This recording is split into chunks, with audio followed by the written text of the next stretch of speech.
Hidden Chosen. I am Hadassah Batsaiwa, returning to this marvelous study called Angels. And now we are in part two.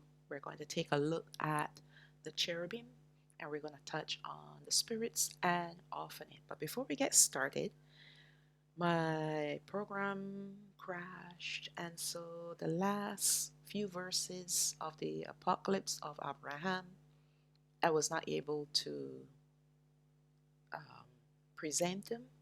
So now I'm going to tie that part one off with these few verses. So, to refresh your memory, we were talking about the glory that Adam and Hawa lost and the glory that Gadriel lost.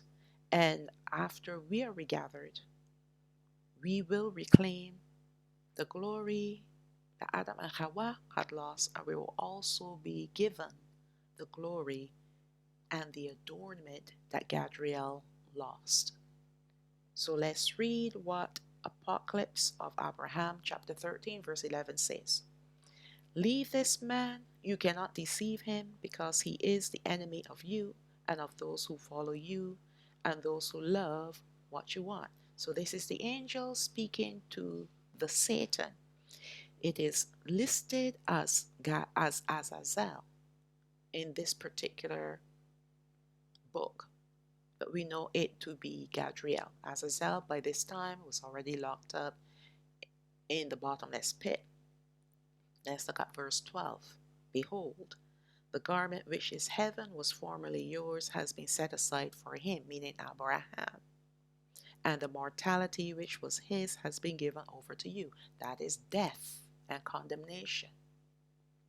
All right? So, what Yahweh was speaking through his angel was that the glory that was once Gadriel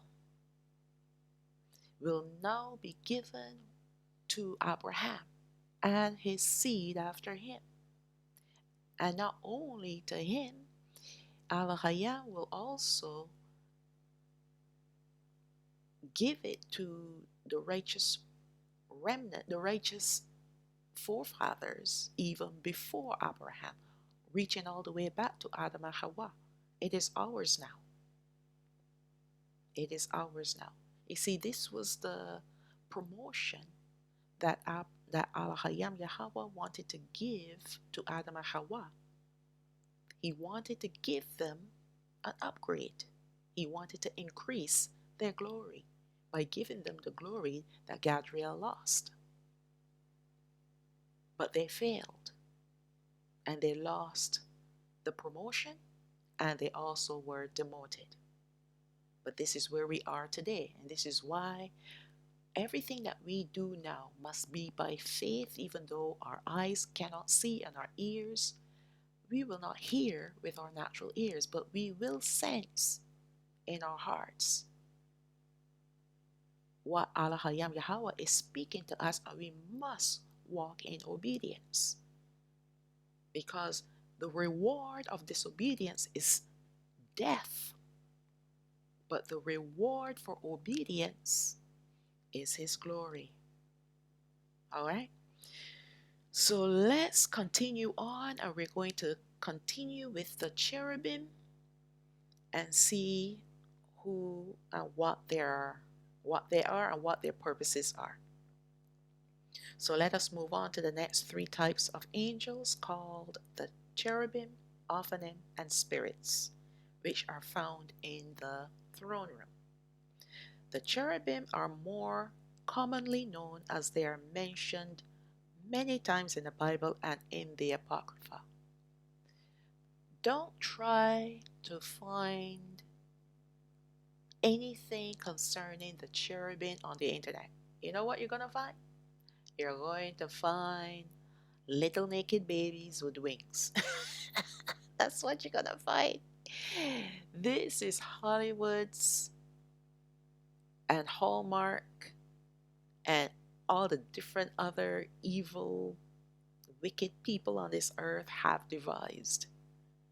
to brainwash us into thinking that the cherubim are these chubby little naked babies flying around with these tiny little wings on their backs with bows and arrows. You see it on that pagan holiday called Valentine's Day, called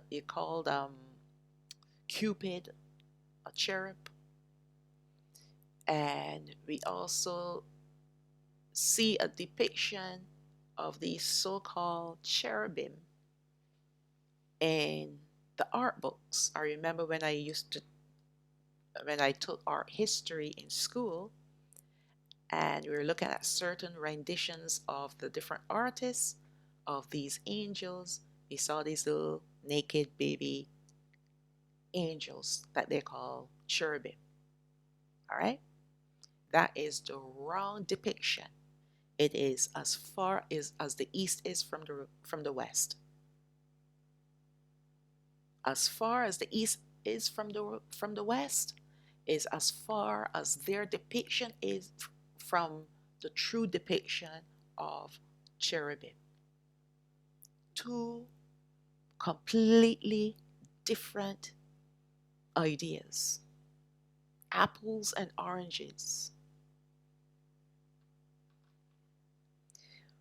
One thing to know about the ranks of the angels, they are determined by their positions in the throne room. The highest ranking angels remain in the throne room and do not leave, whereas other ranks present themselves in the throne room and then they leave. So the ones that remain in the throne room will be the seraphim, the cherubim, the spirits, and the Ophanim. They're continuously dwelling in the throne room of Yahweh, of Allah Hayam Yahweh. They do not leave. Whereas the other angels, they present themselves to him and then they leave. While there are angels who do not ever see the throne room, yet they are ever singing their praises, which is heard by Allah Hayam in his throne room. Remember the 300 angels in part 1 that are in the Garden of Odan, and they're singing their praises continuously. They don't leave the garden. They are there for however long he will keep them there until we arrive. We don't know. But they're there. And they do not present themselves to him, but they remain where they are in the garden and they are singing his praises because they are there to tend the garden.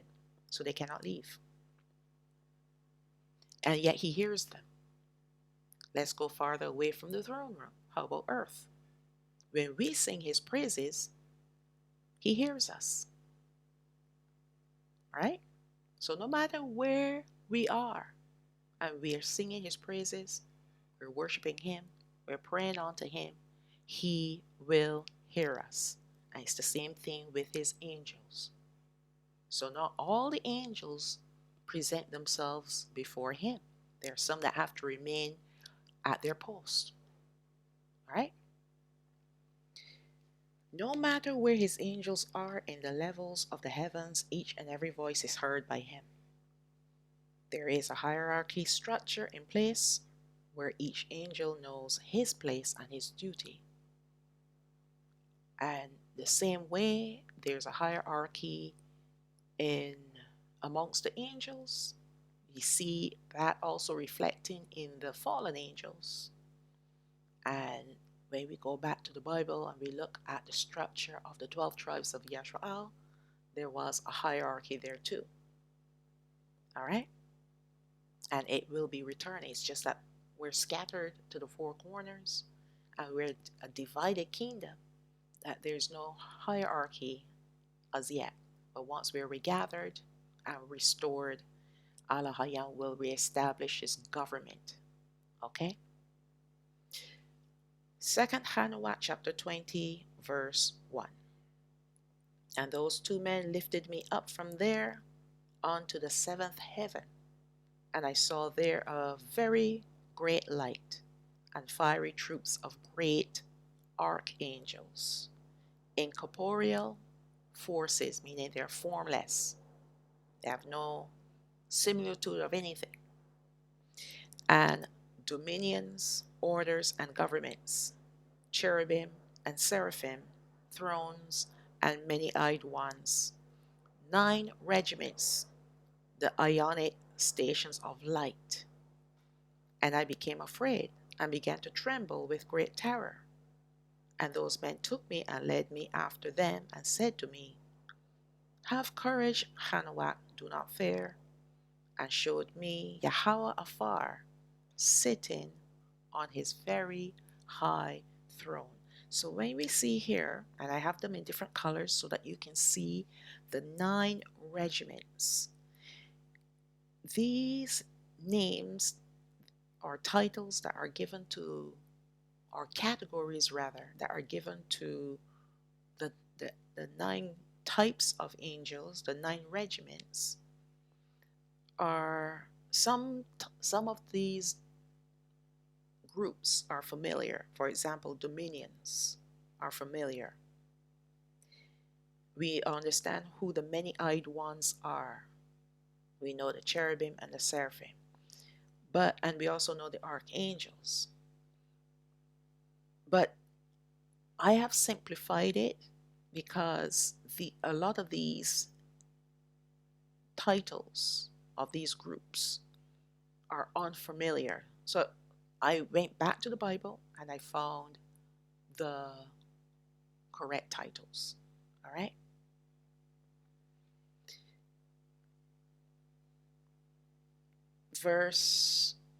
Continuing on in verse 2. For what is there on the 10th heaven, seeing Yahweh dwells there? So I have 10th heaven on the line only because, according to other research that I've done, there are 7 levels of heaven, not 10.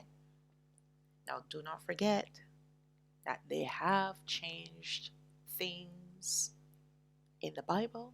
They have changed things even in the Apocrypha. And that's why we need Ruach HaKodesh to help us to go through and to weed out the lies and to discover the truth, uncover the truth. All right? So we know there's 7 levels to heaven, not 10. On the 10th heaven is Alahayam. In the Hebrew tongue, he is called Aravat. And all the heavenly soldiers would come and stand on the 10 steps according to their ranks, and would bow down to Yahweh and would return to their places in joy and bliss, singing songs in unlimited light with soft and gentle voices, gloriously serving him. Now, these heavenly soldiers, those are the warring angels. Okay, that's just to give us an idea that what type of angels these are. We're going to look at those later on. Now, let me say something about second Hanawak. This is the second book of Hanawak. You have to take it with a grain of salt. First Hanawak, we see a lot of comparisons between there and the Bible. We see some in second Hanawak. But especially after chapter 24, that's when it becomes agnostic. And that's where I stop reading. Knowing this, it doesn't mean that we throw out the baby with the bathwater. We just need to be able to discern what is truth, because there are many, many different layers of deception that the enemy has placed before us, and only by discernment are we going to be able to tell what is truth and what are the lies. And with the help of Ruach HaKodesh, of course. All right? So I don't throw out the Apocrypha because there are some discrepancies in there. Because if you go to the Bible, you'll find that there some in there too, placed there to lead us astray. We just need to be able to discern. All right? Hanuak's description of the 9 regiments of angels are misleading. So let us go according to the Bible's description and in their ranks. So we have the Seraphim, Cherubim, the spirits, Ophanim, powers, principalities, the archangels. And by the way, principalities are the chief archangels. There's 7 of them. And then we have the Gregory, which are the watchers, also known as the guardian angels. And then we have the angels, which are over the different storehouses. All right, storehouses of hail, storehouses of rain, the storehouse of wind, such storehouses. And we saw some of these storehouses in part 1. But when we get to these particular angels, then we will go back and look at those particular verses again. But there are still varieties of angels within these types, as we saw with the Seraphim. The very first time that we are introduced to cherubim in the Bible was in Bara'ashayaf. That's the book of Genesis. Bara'ashayaf chapter 3, verse 22. The book of Genesis chapter 3, verse 22. And Yahweh Elohim said, Behold, the man is become as one of us, to know good and evil. And now, lest he put forth his hand, and take also of the tree of life, and eat and live forever. Almost like there's a pause there.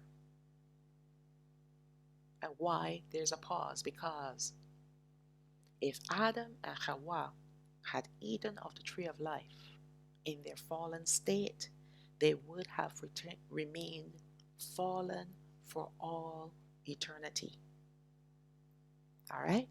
And this was the reason why Yahweh cast them out of the garden, to prevent this catastrophe. Okay? Verse 23. Therefore Yahweh Elohim sent him forth from the garden of Odan to till the ground from where he was taken. So he drove out the man, and he placed at the east of the garden of Odan cherubim, and a flaming sword which turned every way to keep the way of the tree of life.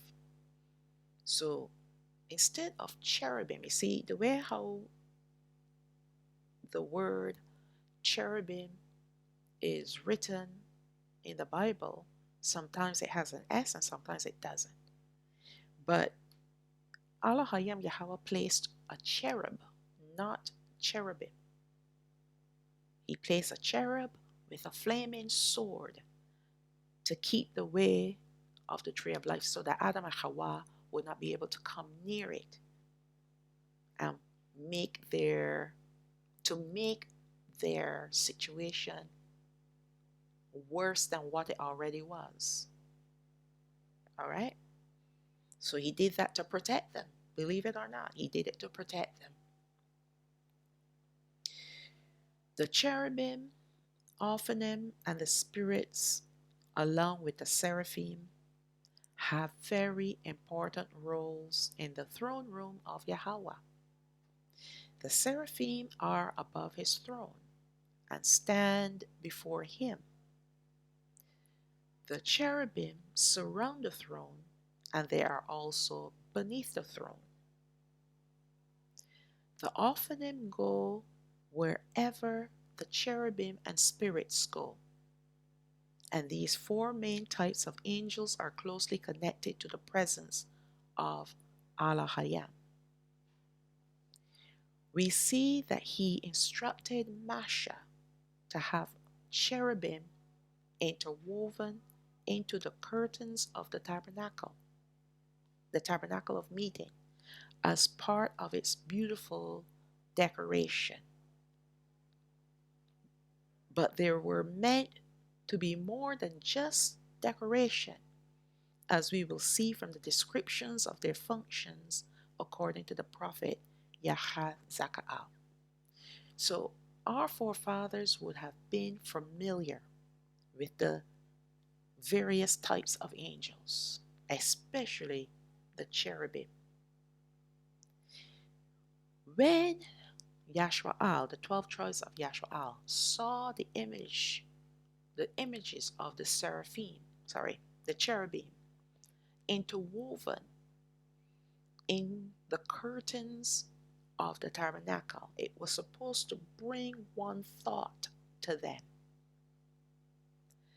that this is a heavenly realm. All right? Even though it was symbolic, it was supposed to still allow them to understand that the tabernacle of meeting represented a heavenly realm on the earth in their midst. Okay?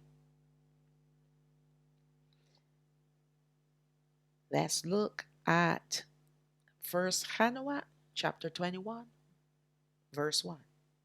And the cherubim and seraphim standing around the throne, and the six-winged and many-eyed ones do not depart, standing before Yahweh's face doing his will, and cover his whole throne, singing with gentle voice before Yahweh's face. Holy, holy, holy, Yahweh, ruler of Sabaoth, heavens and earth are full of your glory. So we know the many-eyed ones will be the Ophanim, the Seraphim, and the Cherubim. All right? And those are the ones that are before the throne, around the throne, above the throne, beneath the throne. They're surrounding him. Okay? And they sing with one voice, not voices, with one voice. They sing their praises. Remember when our forefathers were in the upper room, and when they came into one accord, they were up there singing and praising and worshiping and praying. And when they came into one accord, that's when Ruach HaKadosh came. So this is letting us know when the angels are singing to him, they sing with one voice. All right? They sing with one voice. Let's look at the book of Exodus, Shalawam chapter 25, verse 17. And you shall make a mercy seat of pure gold. 2 cubits and a half shall be the length thereof, and a cubit and a half the breadth thereof. And you shall make 2 cherubim of gold. Of beaten work shall you make them in the 2 ends of the mercy seat. And make 1 cherub on the one end, and the other cherub on the other end, even of the mercy seat shall you make the cherubim on the 2 ends thereof. So the mercy seat is the lid of the ark. The ark is a box. The mercy seat is the lid. So on top of the lid, on either end of the lid called the mercy seat, we have these 2 cherubim.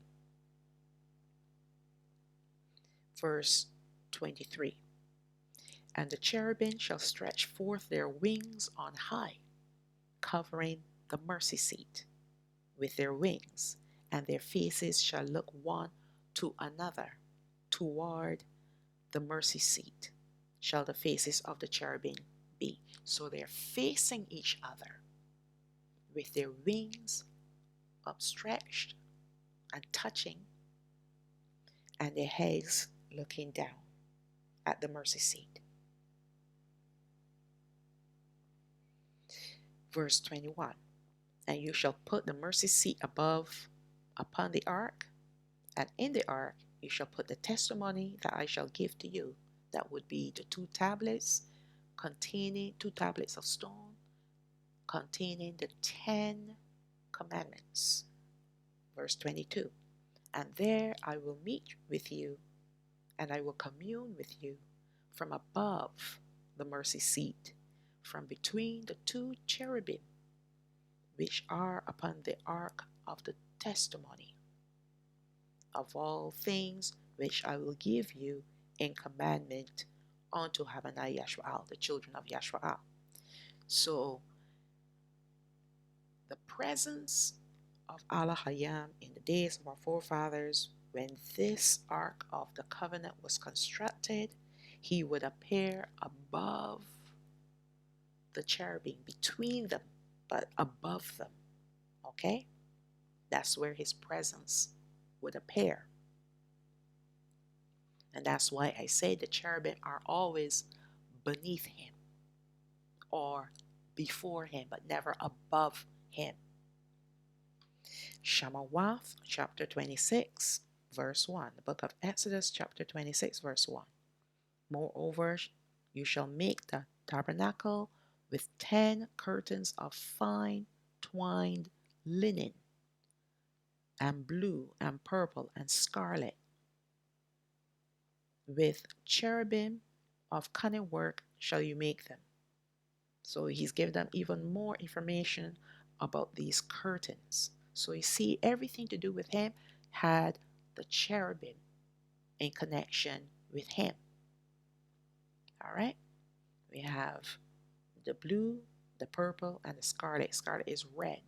And these were the colors of the curtains. And interwoven in the weaving of the curtain were these images of the cherubim.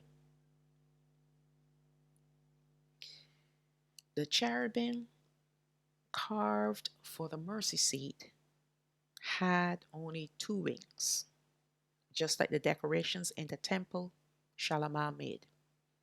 Now, when you read about the actual cherubim, they have 4 wings, but the images that were carved or woven, they had only 2 wings. Many people today call the wheels with many eyes spaceships, which is far from the truth. They are a type of angel that works closely with the cherubim and spirits.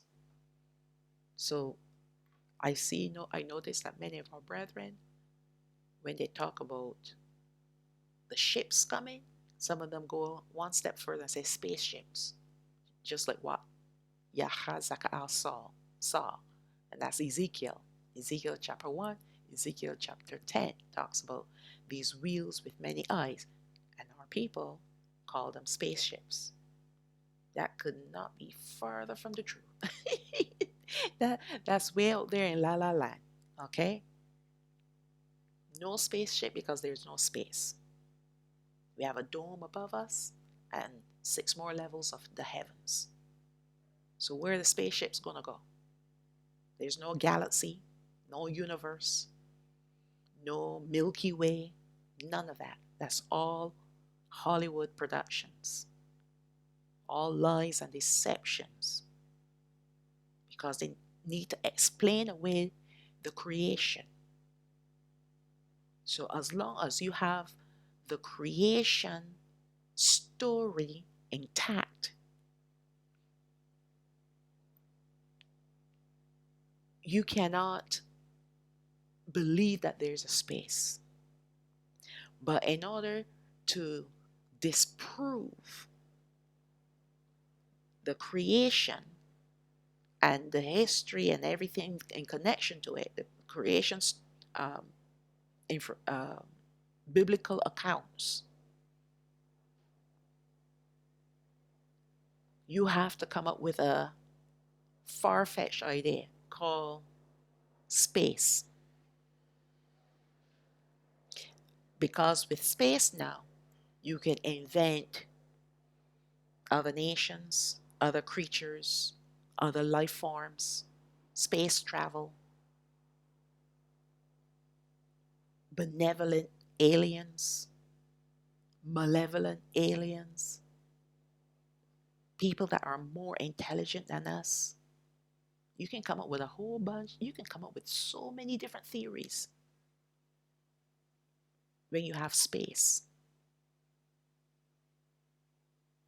The lies are never ending. All right? But when you go to the Bible and you read about Barashayah in the beginning, and you know there's a dome above us, that nothing can go past the dome. Not yet. Nothing can go past the dome. When we are together, we're going to be going through the dome. There are portals in the dome. All right? Once you have that and you believe in that, then you can't believe in spaceships. Doesn't make any sense. It's like apples and oranges. Once again, it's like the naked babies that they call cherub or cherubim. Right?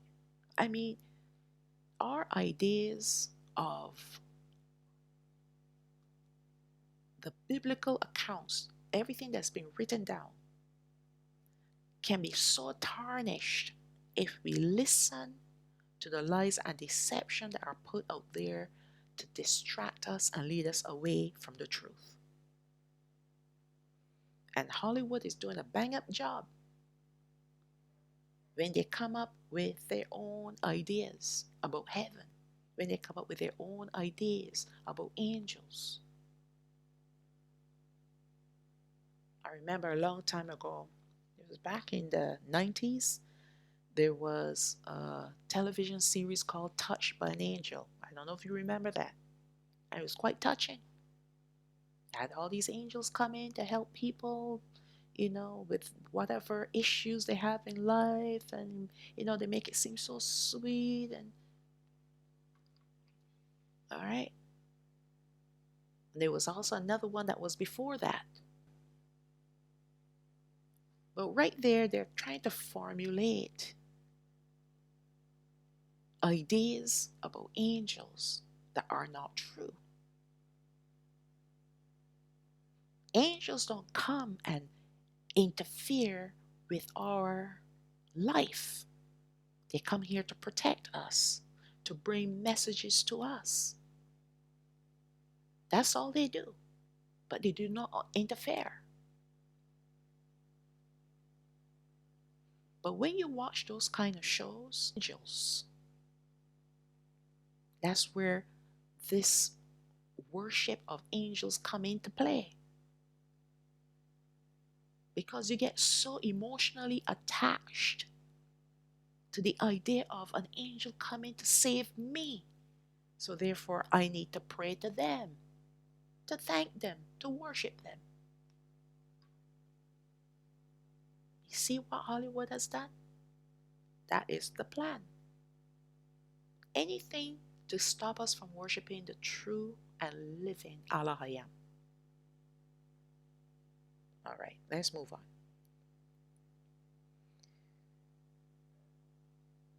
The cherubim carved for the mercy seat had only 2 wings, just like the decorations in the temple Shalawam made. I know I read that already.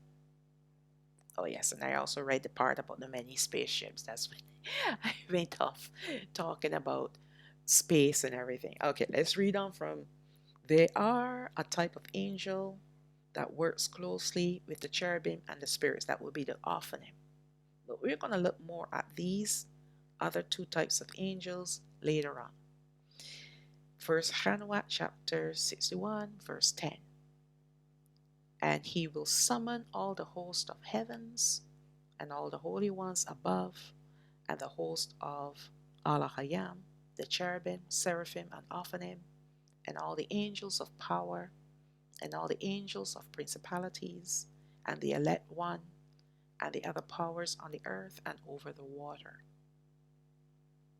Let's also look at First Hanukkah chapter 71.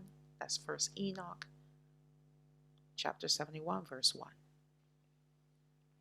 And it came to pass after this that my spirit was translated and it ascended into heaven. And I saw the sons of Alahayam, the holy angels. They were walking on flames of fire. That's the glory of Alahayam. Their garments were white and their faces shone like snow. And I saw two rivers of fire, and the light of that fire shone like hyacinth. And I fell on my face before Yahweh of spirits. And the angel Mayaka'al, one of the archangels, that's Michael, seized me by my right hand and lifted me up and led me out into all the secrets, and he showed me all the secrets of righteousness. And he showed me all the secrets of the ends of heaven, and all the storehouses of all the stars, and of all the lights, from where they proceed before the face of the holy ones. And he translated my spirit into heaven of heavens. And I saw there, as it were, built of crystals, and between those crystals, tongues of living fire. So remember, in part 1, we looked at the anointed cherub that walked amongst the stones of fire. This is what the scripture was referring to. The stones of fire are the crystals with fire, with the glory of Alahayam, that made up the walls of the house of Alahayam Yahweh, where his throne room is. Verse 6, my spirit saw circle of fire binding around the house of fire, and on its four sides were rivers full of living fire, and they encircled that house. And round about were Seraphim, Cherubim, and Ophanim. And they were they who sleep not and guard the throne of his glory. So this is the purpose of these angels. Yes, to worship him, to sing his praises, but they are there to guard his throne. That's why they never leave his throne room. All right? Verse 8, and I saw angels who could not be counted, 1,000 thousands and 10,000 times 10,000, encircling that house. And Mayaka'al and Rapa'al and Gabaraya'al and Panawa'al, and the holy angels who are in heaven above go in and out of that house. I'm going to explain who these people are in a bit. Verse 9, and they came out from that house, and Mayaka'al, who is Michael, and Gabaraya'al, that's Gabriel, Rapa'al is Raphael, and Panawa'al, that's Phanuel. Now these are archangels, okay? We call them principalities, chief archangels, all right? And many holy angels without number. And with them the head of days, his head white and pure as wool, and his raiment indescribable.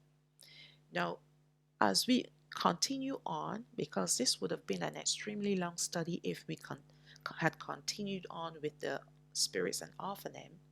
So the next study, part 3, we're going to continue on with cherubim, and then we're going to attach the spirits and the Ophanim to that study.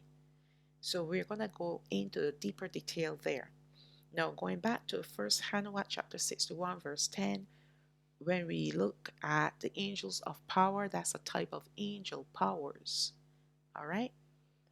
And that will be in part, I believe it's part 4. Yes, I believe it's part 4. And then the angels of principalities and archangels will be in part 5. All right? And the reason why I have to break up these studies because my computer's crashing way too often. Yeah. So I just want to get the studies finished. And so if I have to make them a little shorter, then it's to the benefit of the study and yours too. I'm sure you would appreciate if they were a little shorter. But I'm very thorough with when it comes to the studies, and that's why my studies are quite long. All right? All right, let's read on. In the previous study, we saw that the stones of fire were referring to the crystals that made up the walls of the house of Yahweh, and these crystal stones were filled with fire, the glory of Allah. Now we will look at Yahazakaal's account of the cherubim and Ophanim that he saw in his visions. And the first thing that he saw was the fire. He saw the glory. What is also interesting as we delve deeply into these two types of angels is to see that they are closely connected to each other by another type of angel called spirit. There are 4 cherubim, 4 wheels, 4 spirits. They are as many spirits as there are cherubim and Ophanim. The spirits have the appearance of fire, and they are the type of angels which do not have a bodily form, hence they're called spirits. They are what we would call incorporeal forces, okay? They're one of 2. Powers and spirits are incorporeal, meaning they have no form, no shape. Now let us go even deeper into the study of cherubim to see what Yahazakaal saw, this Ezekiel. By his description, we have a clear idea as to what these angels look like compared to the seraphim. These angels, although having the form of a man, still have animal characteristics, making them very unusual in appearance. But remember, these angels were created before the animals, which they are compared to, were created. For example, the 4 seraphim, actually the 4 cherubim. One looks like a calf. Sorry, one has the face of an ox, One has the face of a lion. One has the face of an eagle. And we know the other one is the face of a man. So that we're going to put that face aside. Those 3 faces, and they also have feet like the calf. Those 4 faces of animal that look like animals are because the animals were created after them. They were created first, but the animals were created afterwards. Angels were created on the first day, the animals were created on the 6th day. So when there are comparisons being drawn, it's not because these particular angels look like animals. It's the other way around. The animals look like them. All right. Therefore, these angels were not created after the likeness of these animals, but rather the other way around. And yet these angels have wisdom, foresight, and the ability to communicate with words. The first thing that Yahazakaah saw in his vision was fire, the glory of Allah. But then he was taken deeper to see who was in this fire. So also let me say this. Even though these angels have animal-like characteristics, it doesn't make them animals. They're called creatures, they're called angels, but they're not animals. All right? They're sensible, they're intelligent, and they do not behave like the animals. All right? They are angels. Yahazakaal, the book of Ezekiel, chapter 1. We're going to go through the entire chapter of Ezekiel, chapter 1. All right? Well, with exception of the first 3 verses. But the parts now that are pertaining to the angels, which starts at verse 4. because we know that Yahazakal saw this vision. He had this vision when he was by the river Chabal. All right, Chabar. And I want you to remember that, because the second time when he has a vision, he's going to refer to this first vision. All right, and that will be in part 3. Came out of the north a great cloud, and a fire enfolding itself, and a brightness was about it, and out of the midst thereof as the color of amber, out of the midst of the fire. So he was seen in the middle of the fire. Okay. Out of the midst thereof came the likeness of 4 living creatures, and this was their appearance. They had the likeness of a man. That's the first thing he noticed. They had the form of a man. And every one had 4 faces, and every one had 4 wings. Not 4 heads, like I've seen some people depicting these ones. They're 1 head, 4 faces. All right? And their feet were straight feet, and the sole of their feet was like the sole of a calf's foot, and they sparkled like the color of burnished brass. So remember that study I did, who is God, and we looked at what burnished brass looked like, the brass that was burned in the fire. It has a brownish, bright coloring. All right? And they had the hands of a man under their wings on their 4 sides, and they had their faces and their wings. Their wings were joined one to another. They turned not when they went. They went every one straight forward. So these wings, they had 4 rings, 2 pairs of wings. We have the wings that they joined together, and the other 2 wings covered their bodies. All right, let's look at verse 10. As for the likeness of their faces, they 4 had the face of a man, and the face of a lion on the right side. So the front of their face was that of a man, on the right side was that of a lion, face of a lion. And they 4 had the face of an ox on the left side. They 4 also had the face of an eagle, and that will be at the back of their heads. Verse 11.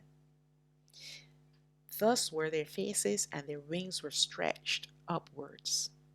2 wings of every one were joined one to another, and 2 covered their bodies. So the wings that were reaching upward and spread it out touched one another, one to another, forming a circle. And then we have the other 2 wings covering their bodies. All right? Verse 12. And as they went, everyone straight forward, where the Spirit was to go, they went. Now, this may seem like, well, here we can see that the Spirit is outside of them. But as you continue to read these verses, it's going to seem as if the Spirit is in them. But the Spirit is outside of them, because it is another kind of angel that connects the cherubim with the offering. And they turned not when they went. Now, this is very hard to imagine, and it took me a while to figure it out. But the reason why they don't need to turn is because they have 4 faces. So they would never be able to go backwards, because there's always a face in every direction. That's why Yahazakal said they go only forward. They go straight, right? So no matter which way they want to go, it will always be straight. The direction where they're facing, because the 4 faces face in every direction: north, south, east, and west. All right? Let's read verse 13. As for the likeness of the living creatures, their appearance was like burning coals of fire and like the appearance of lamps. It went up and down among the living creatures. What went up and down? This appearance of fire and appearance of lamps. Those are the spirits. And the fire was bright. Again, that's the spirit. And out of the fire went forth lightning. All right, so that's the active form, the action of the spirits when the cherubim are active, and then the Ophanim, they do their thing. So they're all synchronized because of the connection between the two with these spirits. All right. When you watch a mixer kneading dough and a mechanical blade is folded in the dough in itself, never outward, but always inward, was the idea of what Yahazakal was expressing with the fire enfolding itself.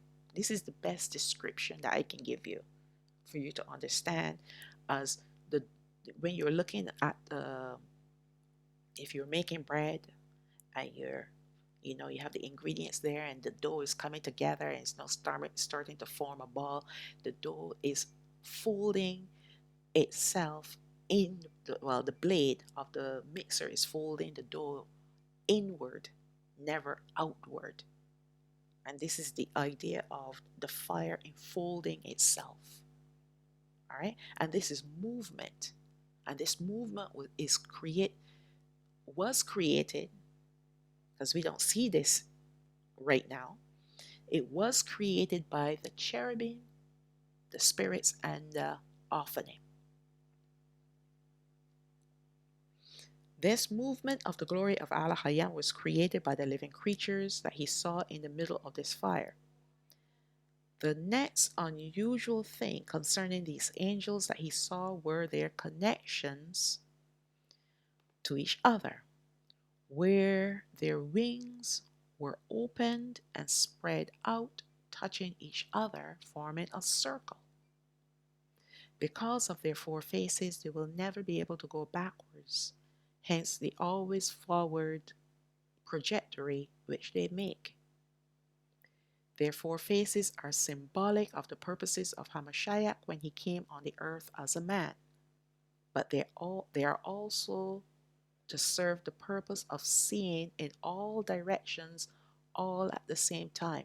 So when we look at part 3, we're going to go back again and look at the symbolism of these four faces, because we looked at it in part 1 with the Seraphim. All right. Now, another thing that we have to understand, you have a face in the front, you have a face on the right side, a face on the left side, you have a face in the back. They're seeing in 4 different directions all at the same time. So nothing escapes them. That's why they're called the all-seeing ones. And on top of that, you're going to see that they're also covered in eyes. They're omniscient. All right? They're all-seeing, omniscient ones. But these particular cherubim found beneath the throne are not alone, for they are the wheels which we know as the Ophanim and the spirits which connect the two together. The Ophanim and the spirits we will look at thoroughly in the next study. Now let's move on to verse 15 of the same chapter of Yahazakal chapter 1. Now as I beheld the living creatures, behold, one wheel upon the earth by the living creatures with his 4 faces. The appearance of the wheels and their work was like unto the color of a beryl, and therefore had one likeness, and their appearance and their work was as it were a wheel in the middle of a wheel. So there are 2 wheels that make up one wheel, a wheel inside of a wheel. All right. Verse 17. When they went upon their 4 sides. So they are not flat, but they're almost in a rolling position, like how a wheel would be on a car. That's the wheel on its side, right? So this is how these wheels appeared to Yahazakaal. All right, they're on their sides.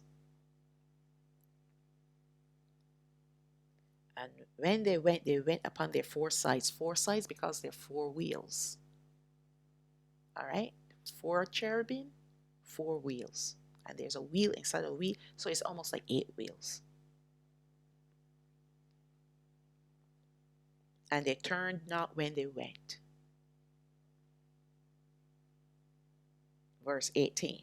Because if you consider you have the wheel inside of a wheel, the wheel, one will be facing north south, the other wheel will be facing east west. All right? So no matter what direction the cherubim would go in, they are prepared to go in whatever direction. They don't have to change, they don't have to turn, they don't have to do anything. Verse 18. As for their rings, they were so high that they were dreadful, and their rings were full of eyes round about them four. And when the living creatures went, the wheels went by them. And when the living creatures were lifted up from the earth, the wheels were lifted up. Wheresoever the spirit was to go, they went. There was their spirit to go. And the wheels were lifted up over against them. For the spirit of the living creature was in the wheels. So when you read this, you will think that there's a spirit inside the angel that is also going into the wheels. No. No. What we are supposed to understand from this phrasing is that whatever the cherubim is to do, the Ophanim will do. And what connects them together is a third angel called the Spirit. All right? And the Spirit is what connects their actions so that they are perfectly harmonized, perfectly synchronized. All right? Let's read on. Verse 21. When those went, these went, meaning when the cherubim went, the Ophanim went. When those stood, meaning the cherubim, these stood, meaning they stopped. Because when they let their wings down, that's when they stop. When they lift their wings up, that creates movement. Even though they're not flapping their wings, but the wings up creates the movement. The wings down causes them to stop. So whatever the cherubim do, the Ophanim do. And they're not 2 seconds delayed either. They do it like exactly the same time, perfectly at the same time. Let's read on. And when those were lifted up from the earth, the wheels were lifted up over against them, for the spirit of the living creatures was in the wheels.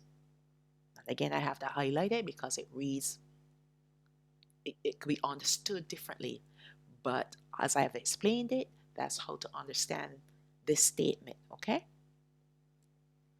And the likeness of the firmament above upon the heads of the living creatures was as the color of terrible crystal stretched forth over their heads above.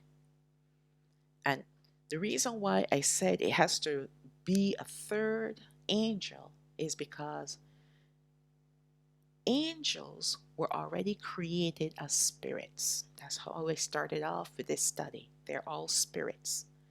Allahayam did not create a spirit and put another spirit inside of it. They're already spirits. So that's why we have to understand that there's a third entity acting to bring about synchronization between the two. All right, the two different angels, the Ophanim and the cherubim. As we gather more information concerning these angels, we will understand this movement which they made. First, we must understand the positions of these angels. The four cherubim are beneath the throne, and they form a circle with their wings there. So when their wings are open and up, they're touching each other and they form a circle. The Ophanim, which are the wheels, are beside each of these angels. So they are four wheels, a total of 8 because there's a wheel in a wheel. These wheels are in fact the wheels of the throne of Yahweh. We're going to see that in the next study. They are his wheels. The wheels of his throne. They call it a chariot. They call it a throne with wheels. That's why there's so much movement and so many angelic hosts around him. But let's read on to see why his throne has these angels that look like wheels. But let's see. Yes, and the four spirits connect the cherubim to the Ophanim, and so their movements are synchronized perfectly. But there's more to understand about the movement of these angels because a sound comes from their wings only when they move. The wheels have the eyes, but also these cherubim too have eyes all over, showing us that they are omniscient, having the attribute of Allah Hayam. Let's move on to verse 23 of Yahazakaal chapter 1. And under the firmament were their wings straight, the one towards the other. Everyone had two which covered on this side, and everyone had two which covered on that side, their bodies. And when they went, I heard the noise of their wings, like the noise of great waters, as the voice of Hashaddai the Almighty, the voice of speech, as the noise of a host. All right, so let me pause there. So this is the reason why I'm doing the study on angels, because when we're talking about how Allah Hayam Yahweh speaks, how he communicates with his people, this is one of the many ways in which he communicates with his people, through his angels. When they stood, they let down their wings, and there was a voice from the firmament that was over their heads when they stood and let down their wings. And above the firmament that was over their heads was the likeness of a throne, as the appearance of a sapphire stone. And upon the likeness of the throne was the likeness and the appearance of a man above upon it. So that's Yahweh himself. So when these angels are not speaking on his behalf, then the seraphim above the throne, or above the firmament rather, they're the ones that are speaking. So he is speaking through these angels as well. We see that I'm skipping something here. Verse 27. And I saw as the color of amber, as the appearance of fire round about within it, from the appearance of his loins even upward, and from the appearance of his loins even downward. I saw as it were the appearance of fire, and it had brightness round about, as the appearance of the bow that is in the cloud in the day of rain. So was the appearance of the brightness round about. This was the appearance of the likeness of the glory of Yahweh. And when I saw it, I fell upon my face, and I heard a voice of one that spoke. We see that the cherubim and the Ophanim with the spirits which connect them play a vital role in bringing the glory of Allah Hayam to the earth, whether on top of Mount Sinai as in the days of Masha and the first Exodus, or when the tabernacle was built in the wilderness. Now, as we continue on in part 3, you're going to see this even clearer, that these particular angels are the ones that are responsible for bringing his glory upon the earth, bringing his glory from above the dome where he dwells to beneath the dome where we dwell, into our dimension. And not only do they bring his glory, but they also take it away. When the glory of Yahweh, when Yahweh came down on Mount Sinai in the days of our forefathers when they were in the wilderness, this was the action of these angels. Let's read on. Or when Shalawam dedicated the temple that he built in Jerusalem. Remember when he built the temple, he dedicated it, and smoke, the clouds descended, this weighted cloud descended and filled the house that the priest could not enter in. That's the glory. Yes, we may not, they didn't describe it as fire, but it is the same glory, because his glory can be clouds, his glory can be fire. All right, we saw that in part 1 when Yashaoya saw the Seraphim, and when they began to praise, the house was filled with smoke. That was the glory. All right. Or even when the glory of Alahayam was taken from the earth, as in the case with the prophecies of Yahazakaal.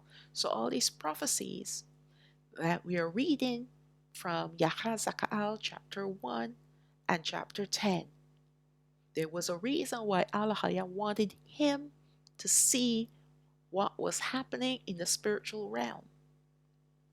Because of disobedience, because of rebellion, the house was going to be made desolate.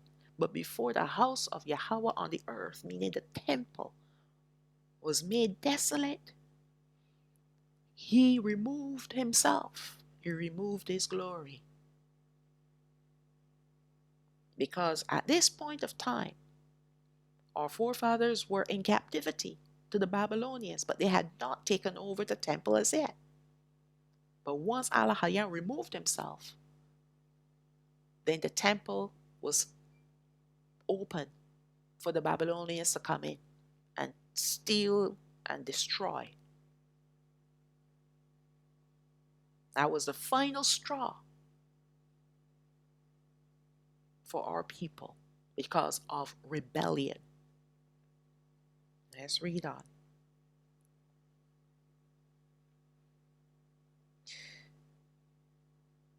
I've read that. Let's see. Another important role that these powerful angels play is when Yahweh speaks through them.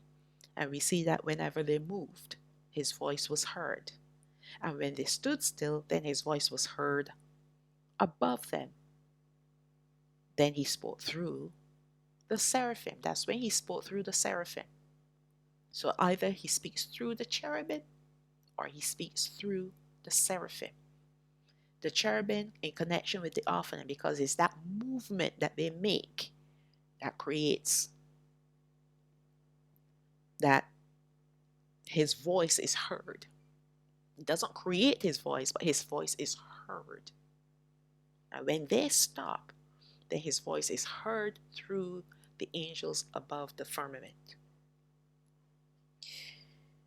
It is one of the most important aspects of these angels that they were used to bring the glory of Alahayam to the earth, to his people, to his tabernacle in the wilderness, to his temple in the city of Jerusalem. It's also to take his glory away. That's what he used these angels for. Because of their four faces, they are incapable of ever going backwards, and so will always be going forward, no matter the direction they are facing.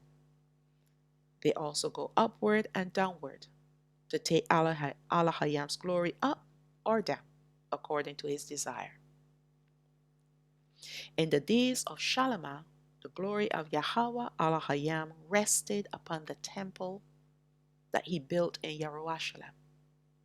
Due to sin, Elohim departed from his temple, which meant that his glory departed from his house, his city, Jerusalem, and his people, Yashrael.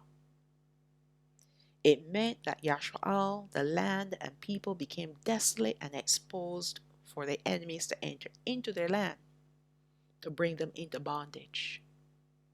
Now, if you go back in the Bible and you read when the 12 tribes of Yashrael were in the wilderness for 40 years and they were surrounded by their enemies, but their enemies trembled in fear of our people. Why? Because they knew that they had power, and that power was Elohim fighting on their behalf. And so they didn't dare break out against them. There were a few foolish ones that tried, but they were defeated.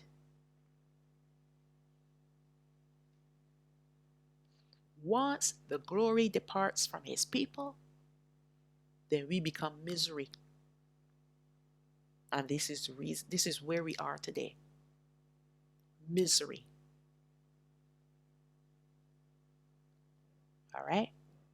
There will come a time when he is going to regather us and we will be a people again. And when we become a people again, we become his people.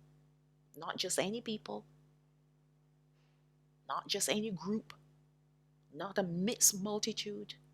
No, we're going to become his people because he is regathering only his people.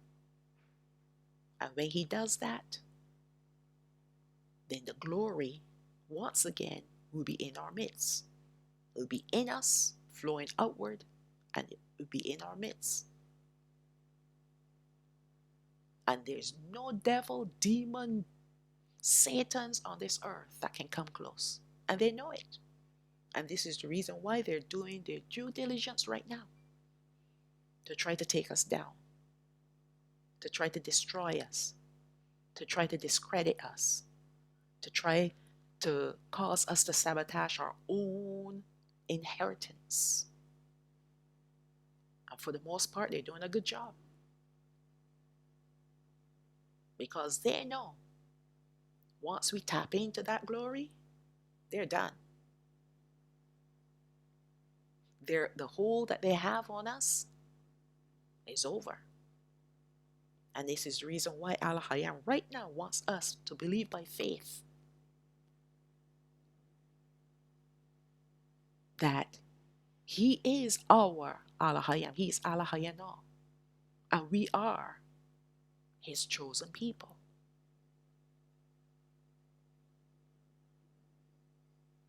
We are not gathered yet, but we're anticipating the regathering. We're believing by faith the regathering, the restoration, the promises.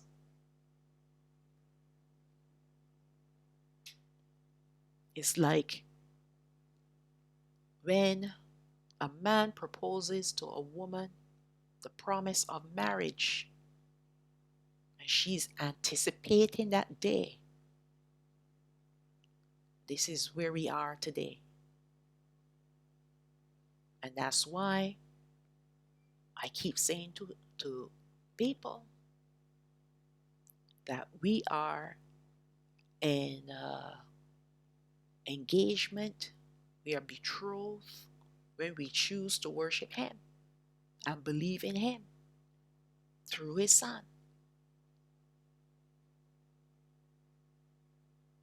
We are now betrothed to him, awaiting for the day when we are fully covenanted.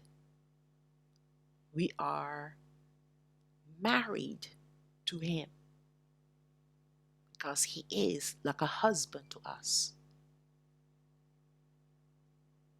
But that's what we're waiting on. Some people, they're waiting for reparations. They're waiting for this, they're waiting for that. They're not waiting for this marriage. They're not waiting for this time when they are reunited with him. They're not they're not anticipating that. No, they want the sweeties. They want the goodies. But the true people, the true believers, are anticipating this reunion with him. All other things are just extras. It's all extras. That's all it is. But the true reward is being in his presence, dwelling in his presence with him forevermore. All right? So with that, that's the ending of part 2. We're going to end with the blessing for Yashwa'al, taken from Baal Madabar chapter 6 verses 24 to 26. That's the book of Numbers chapter 6 verses 24 to 26. Yabarakak Yahweh wa Yashamarak. May Yahweh bless you and keep you. Ya'ar Yahweh panayo alayak wa yahanak. May Yahweh cause his face to shine upon you and have favor upon you. Yasha'a Yahweh panayo alayak wa yasham lak Shalawam. May Yahweh lift up his face upon you and give you peace. And now we're going to recite the command that he told us to recite when we lie down, when we get up, when we go out, and when we come in. Taken from the Barayam chapter 6 verses 4 and 5. That's Deuteronomy chapter 6 verses 4 and 5. Shama'o Yashwa'al Yahweh Alahayana Yahweh Ahad wa Ahabath Yahweh Alahayak Bakal Lababak Wabakal Napashat Wabakal Ma'adak. Hear, O Yashwa'al, Yahweh our Alahayam is one Yahweh, and you shall love Yahweh your Alahayam with all your heart, and with all your soul, and with all your might. And with that I will say, Shalawam, Shalawam, all praises to the Most High. Abba Yah.